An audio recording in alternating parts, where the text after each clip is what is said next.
We will continue to come together to pray and to worship in the name of a just and loving God. We will continue to be concerned about our brothers and sisters who don't have homes, children who have inadequate schools, families which are struggling, because we believe that Jesus Christ, who left us with the greatest commandment, is watching over us. We have been called disturbers of the government.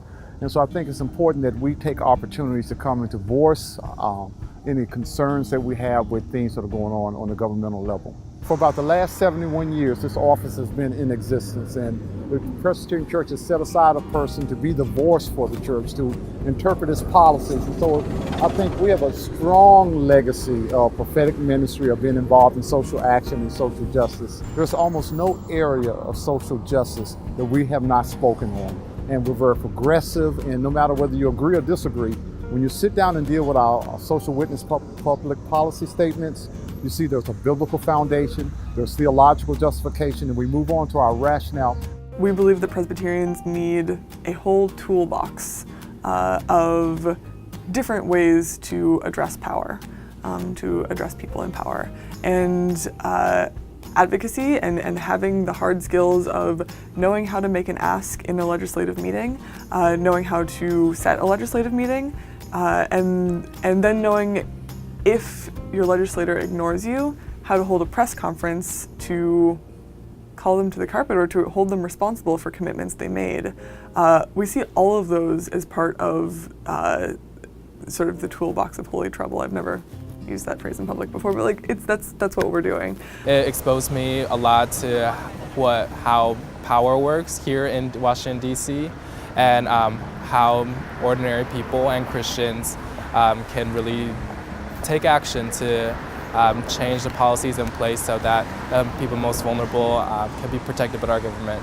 I think, like, on a personal level, definitely added to my faith journey in terms of recognizing that as a Christian, there is a duty for us to seek justice, to look out for the most marginalized, and to prioritize them in our faith. And I think the church comes to these issues from the perspective that we are advocating for the peaceful kingdom. We're advocating for those that don't have a voice, and that's rare in Washington, D.C. No matter how much we advocate, and our office is pretty small, we work in coalition, but no matter how much we advocate here, if they're not hearing, if members of Congress aren't hearing from their constituents, then what we say here probably won't have an effect. Well, I think one aspect of it is just the sense of hope that it gives to our partners, to know that they have access through our connections as a denomination here in Washington, D.C., to be able to speak their hearts and minds.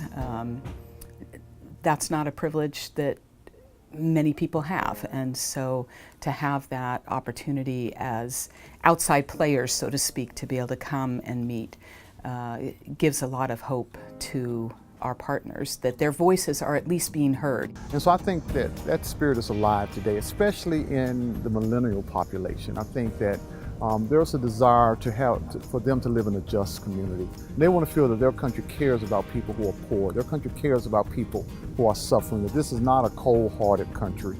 And one of the things that in the church that we have to offer is we can keep that spark alive in people, because we're not there to be an adversary. We're not against you. We really want to see that you're able to do your job, but in a way that we feel makes a difference in the lives of people who are having a difficult time.